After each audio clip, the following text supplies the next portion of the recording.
parent pickup has been a problem at Munroe for some time.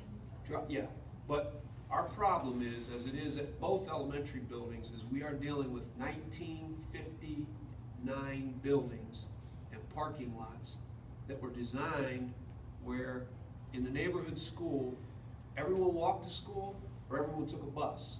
Most families, when these buildings were designed, had one car and dad took it to work. So they're not designed to handle 100 parent cars. They're just not. No matter what the traffic pattern is or what we design, if 100 parents come to pick their child up at the same time, we have a problem. So when we do that at Munroe, it's an even bigger problem because the lot is very narrow beside the building. And the one way in and the one way out is right there. And the teachers park, because that's the only lot. So they double stack in the middle of that. So there's really this little narrow loop behind and around. And so when the parents were coming in the past, they would pick up at the side door at the same time as the buses. So what we had some safety issues at the side. So the front was fine. The buses were in the loop, and that was fine. But when you do it at the same time, you had kids walking between parked cars. Cars are around here. They're walking in between. You had parents getting out of the car, some getting out, some not getting out. You had them coming in that side door. If they came early, they were coming in a building that you're supposed to buzz through the front. So we realized by the end of the year that we had some problems we wanted to take care of for this fall. So we changed the procedure, and we went over that with the parents at open house, that the buses would be at 3 o'clock, and we would load the students, and by 3:10, the buses would be clear. And if you are a parent pickup, you come at 3:10, not 3, and you'll be able to pull right in the loop because buses are gone. And we will have all parent pickups right there at the door with adult supervision. So the buses were running late today, as they do typically the first few days. And we had some parents that parked at the church across the street, which would be okay if that's what they want to do. And some of the buses were running late. Well, we had some incomplete bus. We just didn't do a great job of getting the bus lists to Munroe and to people. We didn't do as good as we should have done and as we have done in the past in getting the lists in the hands of the people to get the buses loaded. So those buses were running late, and a parent became impatient and got out thinking she was trying to help and decided to direct traffic. So she decides to direct cars into the loop with buses, which is a violation of state law. You cannot have cars in this loop.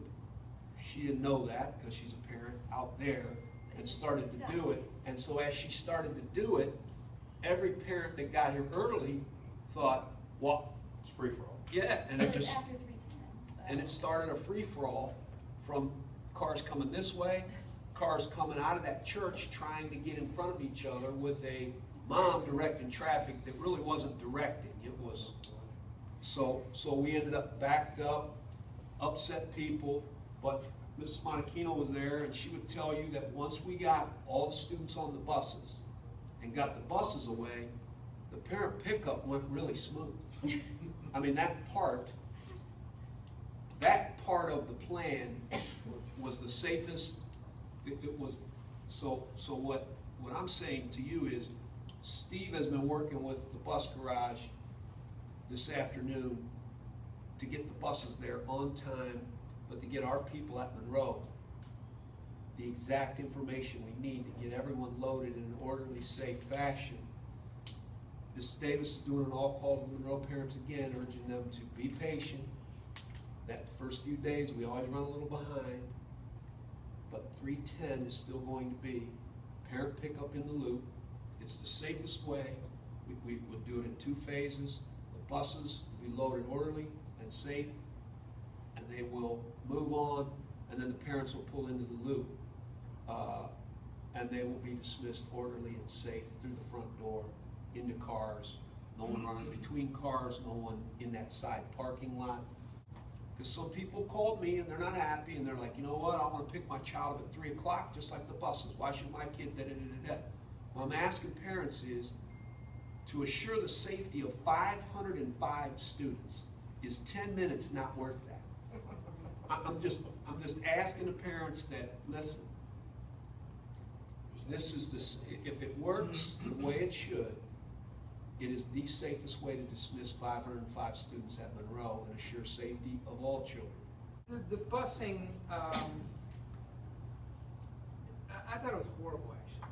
I mean, Jeff's right. It's not, the problem was with the information and the routes and the way that information is shared with the buildings. It's not, this isn't our first rodeo. We do this every freaking year. And I thought it was horrible this year. It's not even close to what we've done in the past. It caused a lot of confusion in our buildings. I think we're lucky to some degree that the kids got home while it's still light out. I mean, the way I saw it organized, it was just poorly organized. The information wasn't shared with our buildings very well. We got the bus routes late. I thought Peterman did a horrible job to start this school year, and that's what we shared with them this afternoon. They've been with us for 7 years. I don't care if they've got some new personnel over there. It's just, so I did not fix or rectify anything this afternoon. There's a lot of work that still needs to be done with them, but our parents and our families deserve a lot better than what they've experienced in the last 2 weeks from our bus garage and transportation information. Our buildings deserve better, and this is not, it's not that hard. There's some fundamental things where they dropped the ball here, and we need to do a better job.